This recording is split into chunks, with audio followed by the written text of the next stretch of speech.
नमस्कार मित्रांनो, मी ओमप्रसाद गवस। मित्रांनो, मागच्या व्हिडिओमध्ये आपण अशाच एका शांत सुंदर समुद्रकिनाऱ्यावरती गेलो होतो, ते म्हणजे मोचेमाडचं बीच। आणि आज आपण अशाच एका किनाऱ्यावरती आलो आहे। हे बीच आहे कोंडुऱ्याचं। जसं मोचेमाडचं बीच होतं ते कमी क्राउडेड होतं, लेस क्राउडेड, जिथे कमी पर्यटक असतात, तसंच हे एक बीच आहे कोंडुऱ्याचं। आणि मला शांत आणि जिथे कमी लोक असतात, कमी पर्यटक असतात, अशा ठिकाणी जायला आवडतं। आणि म्हणून मी आज कोंडुऱ्याच्या बीचवरती आलो आहे। या बीचवरती पण मी पहिल्यांदाच आलो आहे। माझ्यासोबत माझे काही मित्र आहेत। आणि जसा मोचेमाडचा बीच होता छोटासा, तसाच हा एक बीच आहे आणि फार कमी पर्यटक आहेत, मच्छीमार आहेत। आणि आता हा बीच एक्सप्लोर करायचा आहे। खूप शांत आणि सुंदर आहे, फॅमिलीसाठी बेस्ट बीच आहे। तर चला आपण आता हा बीच पाहूयात। जसा मोचेमाडचा बीच होता आणि दोन साईडला दोन डोंगर आणि मध्ये बीच, तर कोंडुराचा बीच पण असाच आहे। इथे एक डोंगर आहे आणि हा संपूर्ण समुद्रकिनारा आणि हा एक डोंगर, आणि या दोन डोंगरांच्या मध्ये हा एक सुंदर आणि शांत असा समुद्रकिनारा आहे।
तर मित्र, आज आपण वेंगुर्ले तालुक्यातील कोंडुऱ्याचा समुद्रकिनारा पाहिला।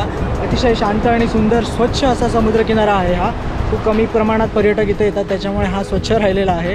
आणि खूप मस्त वाटलं। गेले 2-4 दिवस आपण समुद्रकिनारा एक्सप्लोर करत होतो। आणि शिरोड्याचा समुद्रकिनारा, त्याच्यानंतर मोचेमाडचा समुद्रकिनारा आणि आत्ता कोंडुऱ्याचा समुद्रकिनारा आपण पाहिला। तर तुम्हाला आजची व्हिडिओ कशी वाटली हे मला कमेंटमध्ये नक्की सांगा। आणि आवडल्यास लाईक करा, शेअर करा आणि माझ्या चॅनलला सबस्क्राईब करायला विसरू नका।